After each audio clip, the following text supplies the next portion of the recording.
When you're a manager, your success rests or falls on the quality of your team. Getting the most out of your people is your day job. Now, I've spent over 20 years working with managers in organisations large and small across a wide range of sectors do just that. So here are my top 10 tips for how you can drive your management skills and get the most from your team. Enjoy.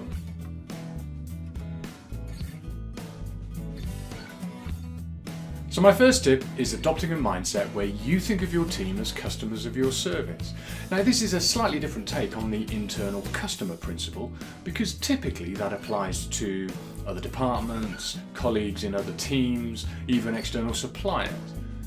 But adopting a mindset of the customer can really impact the relationships you have with your team. Far too often people moving into management positions think of themselves as a policeman, that they're there to catch people doing things wrong. So my first tip, adopt the mindset that your team are customers of your managerial service. Set clear goals and expectations. That may seem obvious, and yet it's amazing how often we get that wrong. Wherever possible, agree the key performance indicators with your team. Notice I say agree. It's not always possible, but wherever you can, involve them in the discussion of what those key indicators should be, what the level should be, because they are far more likely to buy into that and try hard to deliver them. Set clear and positive expectations of what you want the team to deliver, in performance terms, but also in behaviour terms and in values, how you want them to behave and perform as a group. It's incredible how rarely that is successful in organisations. Many years ago, I was the member of a senior management team for a pretty successful organisation. Things were going really well, and in an effort to boost us, I think, but misguidedly, the CEO once described our senior team as having 5-star ambition and 3-star ability. I don't think it's what he meant, but you can imagine the conversations that happened around that table after he'd left. It wasn't something that we found a very positive experience. So frame your expectations clearly and positively. But it's incredible how often we just assume that people are clear and know what's expected. In his book, The Eighth Principle, Stephen Covey gives a really good analogy based on research among thousands upon thousands of employees in top global businesses. He applies the results to a soccer team of 11 players and said if those results were true for a football team, 4 of the 11 players would have no idea which was their goal. Only 2 of the players would care. And only 2 of the players would actually know what position they were playing in and what they were supposed to do. I think I've probably supported that team. So it's easy to take this for granted. Set clear expectations, clear performance indicators. It will pay dividends in performance.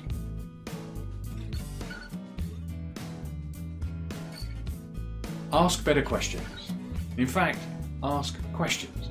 In my experience, managers are really good at making statements. They're really good at telling people what to do. Back to that policeman mode. They are far less good at asking questions where they really want to understand the other person or the team's perspective.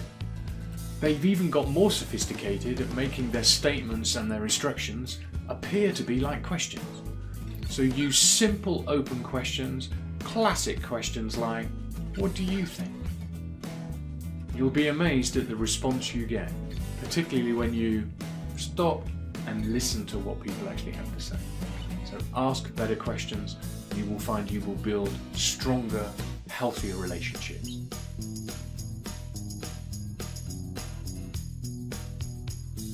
Seek ideas, share your experience. All too often, managers feel that they have to be the person to come up with the solution. They have to solve all the problems, and it's simply not the case.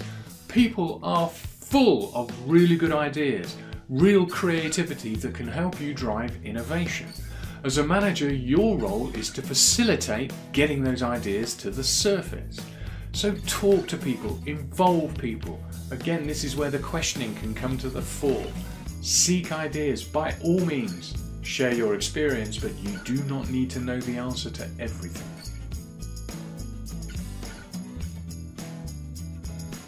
Role model behaviour and values. It is not a case of do as I say, it's a case of do as I do. We spoke earlier about expectations, and making people clear on those is great, but you need to demonstrate those behaviours and those values in practice. So don't just tell people one thing and behave in another. Believe me, they will not follow what you say, they will definitely follow what you do.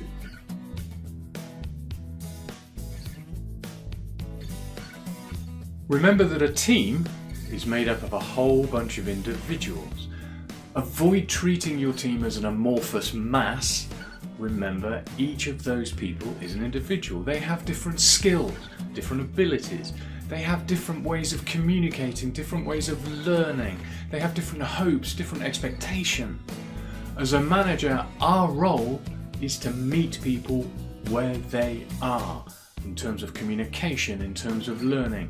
Find a way to adapt your managerial and your communication style and spend time with people as individuals. Making time for people is a really important part of the management process.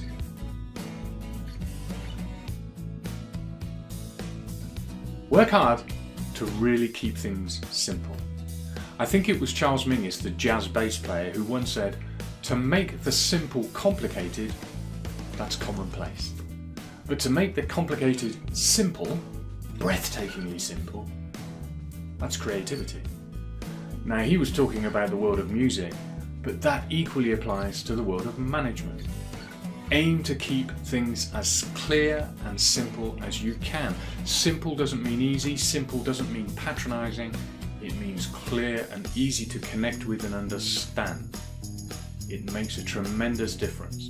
Clear communication, clear instruction, clear involvement. Keep things simple. Give and seek regular high quality feedback. One of the things I hear most often in organisations is we don't get enough feedback.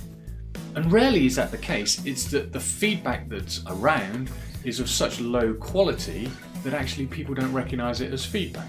It's a throwaway comment, or it's where a situation has gone out of hand and it's bubbled over as anger or aggression. So finding ways to give clear, high quality, non-judgmental feedback, and don't forget, ask for feedback on your skills and abilities as a manager. Remember, your team are your customers.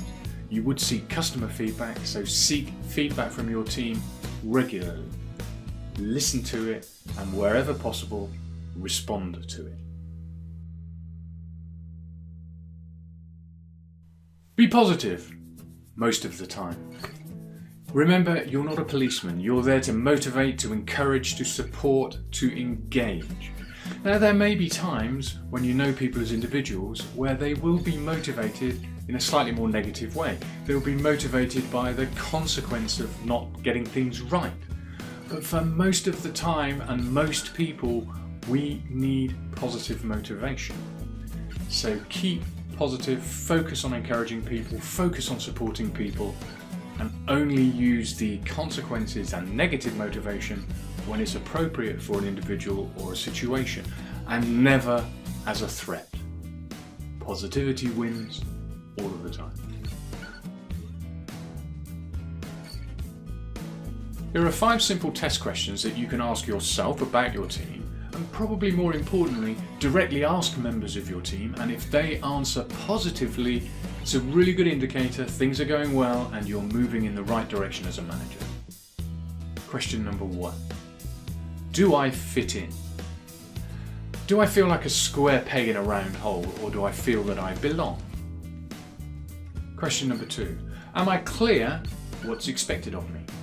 Now, we've talked about the importance of that already.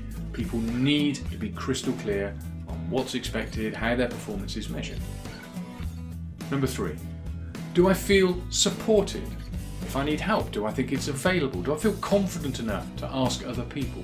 Or do I feel that I'm just being policed and monitored? Number 4.